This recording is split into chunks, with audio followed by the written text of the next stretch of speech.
Pasal 1338 ayat 1 Kitab Undang-Undang Hukum Perdata menyatakan bahwa setiap perjanjian yang dibuat secara sah berlaku sebagai undang-undang bagi mereka yang membuatnya.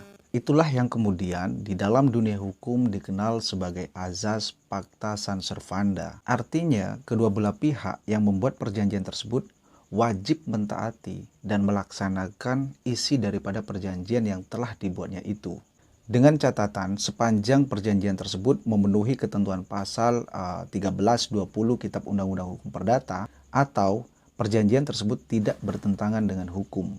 Oleh karena setiap perjanjian yang dibuat secara sah itu berlaku sebagai undang-undang bagi mereka yang membuatnya, maka konsekuensinya adalah perjanjian tersebut tidak dapat ditarik kembali tanpa adanya persetujuan daripada kedua belah pihak.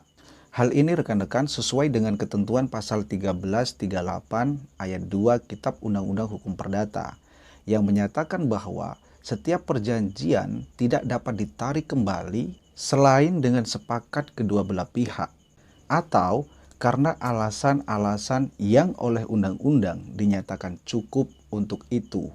Lantas bagaimana jika salah satu pihak membatalkan perjanjian secara sepihak?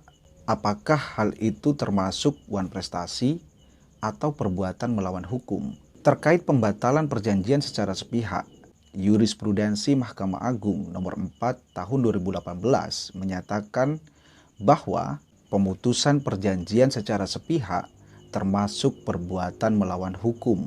Oleh karena itu, jika rekan-rekan mengalami pemutusan perjanjian secara sepihak, maka rekan-rekan dapat mengajukan gugatan perbuatan melawan hukum untuk meminta ganti rugi terhadap salah satu pihak yang melakukan pembatalan perjanjian secara sepihak tersebut.